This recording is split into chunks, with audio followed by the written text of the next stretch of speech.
Este mensaje se llama Al final verás un resultado. Existe un gran defecto que continuamente acecha a las personas y se llama inconstancia. La inconstancia es la facilidad y ligereza excesivas para mudar de opinión, de pensamiento, de amigos, etc. Este defecto se le da regularmente a las personas que son poco permanentes y que son muy inestables, y se debe a que las personas son caprichosas, inseguras e informales. Recuerdo cuando nació en mí el gusto por el graffiti.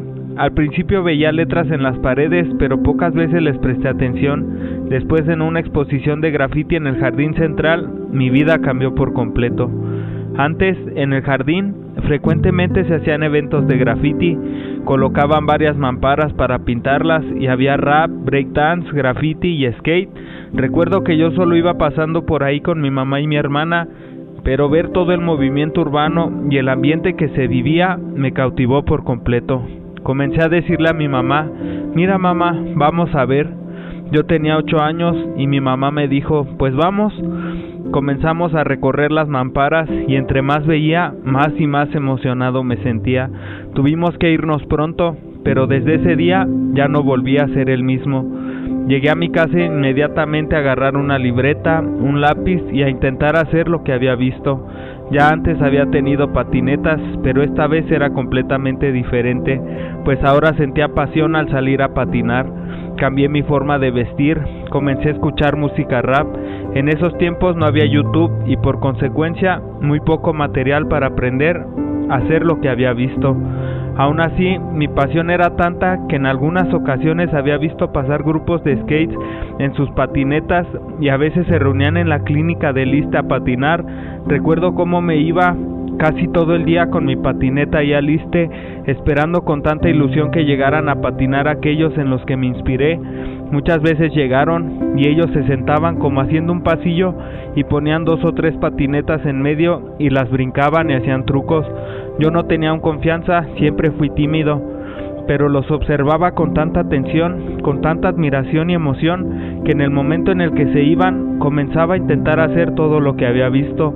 Aprendí a caídas, aprendí a regaños, porque a veces, por estar en la patineta, llegaba tarde a mi casa, hasta que con práctica diariamente aprendí a controlar la patineta y a brincar, mientras que al mismo tiempo, cada que llegaba a mi casa llegaba a grafitear mis libretas. Obviamente no eran grandes dibujos, pero sí buenos, porque tenían todo mi esfuerzo y corazón.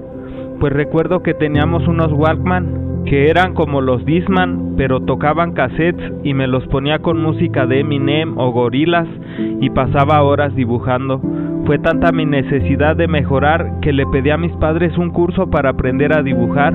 Ellos con gusto aceptaron y me llevaron al kiosco del jardín chiquito, donde antes daban clases de arte, y en ese lugar, asistiendo todos los sábados y domingos durante 6 o 7 años, fue en donde aprendí a manejar el lápiz. Después comencé a formar amistad con algunos exponentes de graffiti de aquellos tiempos y obviamente estaba enterado de cada expo que se organizaba y no me las perdía. Comencé a comprar revistas de graffiti y mis horizontes se expandieron de una forma increíble. Entre más tiempo pasaba, estaba más dentro de esa cultura hasta que pronto se convirtió en una forma de vida. Fue como a la edad de 13 años cuando comencé a tomar un aerosol y mis primeros trazos en los edificios donde vivo.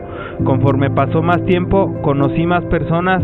Cuando llegué a secundaria, ya llevaba en las venas pintura y en el cuerpo callo de las caídas en la patineta. Seguí, formé parte de la mejor crew o banda de graffiti de aquí de Zitácuaro. En ese entonces era 33 Crew y su significado era de la calle y para la calle. En estos tiempos ese grupo sigue al pie y se llama DS, que por cierto en mis oraciones a Dios siempre están presentes. Para mí ser parte de ellos fue un gran triunfo, logrado a base de la perseverancia. Después en secundaria comencé a improvisar, a hacer rap y freestyle y de la misma manera desde el principio diariamente lo practiqué. Busqué de todo para crecer y vaya que lo logré. Seguí así hasta preparatoria, pero aquí intervino algo que comenzó a echar poco a poco todo abajo. Fue la droga y con ella la inconstancia. Es doloroso decirlo y triste porque la droga me hizo inconstante me hizo inestable, inseguro, me alejó de mis amigos, me alejó del gusto por el arte y me atrapó en el exceso, y el exceso en la delincuencia, y todo esto devoró el talento que con gran esfuerzo, amor y perseverancia había conseguido. Esto que te cuento de mi vida es un ejemplo de que la perseverancia combinada con el amor y la pasión nos llevan a hacer grandes cosas. Ahora me gustaría que volteáramos a ver al autor del cielo y de la tierra, al autor del universo y a su Hijo Jesucristo. En la Biblia podemos encontrar 4 libros llamados Evangelios. El significado de Evangelio es buena noticia o buenas noticias. El primero es el Evangelio de Mateo, el segundo es el Evangelio de Marcos, el tercero es el Evangelio de Lucas y el cuarto es el Evangelio de Juan. Dentro de estos evangelios podemos encontrar muchas de las obras que Jesús, el Hijo de Dios, realizó, y él, a pesar de ser agredido, humillado, golpeado, perseguido, tomado por loco, jamás dejó de perseverar, aun sabiendo que él vino a este mundo para morir por nosotros, sí, por ti y por mí que somos pecadores. Él jamás desistió, siempre hubo en él un gran esfuerzo, amor y una pasión tan grande por cumplir la voluntad de su Padre que vale la pena leerlos diariamente. Me gustaría de todo corazón que los leyeras completamente, porque podrás conocer a alguien que es el mayor ejemplo de perseverancia, amor y pasión. En esos libros puedes encontrar cosas tan hermosas como la fe. También me gustaría que imaginaras por un momento que Jesucristo no hubiera sido constante, sino que a la primera que no le hubiera parecido algo, hubiera decidido mejor cambiar de opinión, pues nada de lo que hoy conocemos hubiera sido posible. No habría bien en el mundo ni luz, solamente maldad, y lo peor, no habría salvación para nosotros. Dentro de estos evangelios también podemos encontrar una historia que, por cierto, es muy conocida, de uno de los apóstoles de Jesucristo llamado Pedro, que prometió estar con él hasta la muerte, mas sin embargo lo negó. En la Biblia, en el libro de Marcos capítulo 14 del versículo 27 al 31 dice: Entonces Jesús les dijo: Todos os escandalizaréis de mí esta noche, porque escrito está: heriré al pastor y las ovejas serán dispersadas. Pero después que haya resucitado, iré delante de vosotros a Galilea. Entonces Pedro le dijo: aunque todos se escandalicen, yo no. Y le dijo Jesús: de cierto te digo que tú, hoy en esta noche, antes de que el gallo haya cantado 2 veces, me negarás 3 veces. Mas él con mayor insistencia decía: si me fuere necesario morir contigo, no te negaré. También todos decían lo mismo. Esto estaba ocurriendo un poco antes de que Jesús y sus discípulos llegaran a Getsemaní, donde Jesús llevó a Pedro, Jacobo y a Juan y les dijo que velaran mientras él oraba.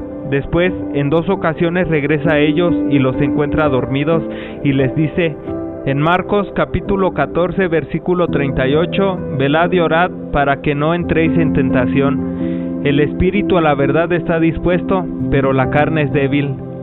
En otras palabras, perseveren. De nuevo se fue a orar Jesús, y cuando regresó, los volvió a encontrar dormidos, mas sin embargo esta vez fue esto lo que les dijo. Marcos capítulo 14 versículo 41. Vino la tercera vez y les dijo: dormid ya y descansad, basta, la hora ha venido. He aquí el Hijo del Hombre es entregado en manos de los pecadores. Pues Judas estaba a punto de llegar, traicionar y entregar a Jesús. Él les dijo a los principales sacerdotes que aquel al que Judas besara, ese era al que tenían que prender y llevar con toda seguridad. Marcos capítulo 14 versículo 45 y 46 dice: y cuando vino, se acercó luego a él y le dijo: Maestro, maestro, y le besó. Entonces ellos le echaron mano y le prendieron. A partir de ese momento comenzaron a cumplirse las escrituras y las profecías que antes se habían hecho sobre el Mesías. Marcos capítulo 14 versículo 50 dice: entonces todos los discípulos, dejándole, huyeron. Pero esto es lo que pasó con Pedro. Luego de que trajeron a Jesús al sumo sacerdote, a los ancianos y escribas, Marcos capítulo 14 versículo 54 dice: y Pedro le siguió de lejos hasta dentro del patio del sumo sacerdote, y estaba sentado con los alguaciles calentándose en el fuego. Comenzaron a interrogar a Jesús, y obteniendo las respuestas que menos querían escuchar, condenaron a Jesús. Marcos capítulo 14 del versículo 65 al 72 dice: Y algunos comenzaron a escupirle y a cubrirle el rostro y a darle puñetazos y a decirle: profetiza. Y los alguaciles le daban de bofetadas. Estaba Pedro abajo en el patio. Vino una de las criadas del sumo sacerdote, y cuando vio a Pedro que se calentaba mirándole, dijo: Tú también estabas con Jesús el Nazareno. Mas él negó diciendo: No le conozco, ni sé lo que dices. Y salió a la entrada y cantó el gallo. Y la criada, viéndole otra vez, comenzó a decir a los que estaban allí: Este es de ellos. Pero él negó otra vez, y poco después los que estaban allí dijeron otra vez a Pedro: Verdaderamente tú eres de ellos, porque eres Galileo, y tu manera de hablar es semejante a la de ellos. Entonces él comenzó a maldecir y a jurar: No conozco a este hombre de quien habláis. Y el gallo cantó la segunda vez. Entonces Pedro se acordó de las palabras que Jesús le había dicho: Antes que el gallo cante 2 veces, me negarás 3 veces. Y pensando en esto, lloraba. Este de verdad es un relato triste, pero ¿quieres saber qué resultó de todo esto? Simple y sencillamente era necesario, porque a pesar del tropiezo de Pedro, después de que Jesús fue crucificado y resucitó, volvió a ver a Pedro, y antes de subir al cielo Jesús le dio instrucciones, y más tarde en el libro de Hechos, ¿qué crees que es lo que nos narra? Así es, a un Pedro lleno de valor, predicando la muerte y resurrección de Jesucristo ante el mismo Sanedrín, que fueron los que condenaron y crucificaron a Jesucristo. Después de que Pedro y Juan hacen un gran milagro de sanación en la entrada de la sinagoga y son arrestados después, viene a ellos el Sanedrín para interrogarlos. Pedro les contesta con firmeza y denuedo, concluyendo que todo lo que ellos hacían y decían era en nombre de Jesús de Nazaret. Ellos deciden prohibirles que hablen más de Jesús, pero Juan y Pedro les responden esto. En Hechos capítulo 4, versículo 18 y 19 dice: Y llamándoles, les intimaron que en ninguna manera hablasen ni enseñasen en el nombre de Jesús. Mas Pedro y Juan respondieron diciéndoles: Juzgad si es justo delante de Dios obedecer a vosotros antes que a Dios. Este es el resultado de la perseverancia. Santiago dice en Santiago capítulo 1 versículo 8: El hombre de doble ánimo es inconstante en todos sus caminos. Comienza a ser constante, y todo lo que hagas, en especial lo que haces para Dios, hazlo con perseverancia, amor y pasión. Y te aseguro que al final vas a ver un buen resultado. Vamos a orar. Dios de Abraham, alabado sea tu nombre. Te damos gracias porque has puesto en nosotros tu mirada, tu amor, tu justicia, algunas tareas y con ellas las ganas, la fuerza, la pasión necesarias para cumplirlas. Ayúdanos a ser constantes y perseverar hasta el final, hasta poder disfrutar tu gloria. Bendito seas por siempre y para siempre. Amén. Este mensaje se realiza en Iglesia Vida Nueva. Búscanos en YouTube y Facebook como Iglesia Vida Nueva. Que la paz de Dios esté con ustedes. Bendiciones.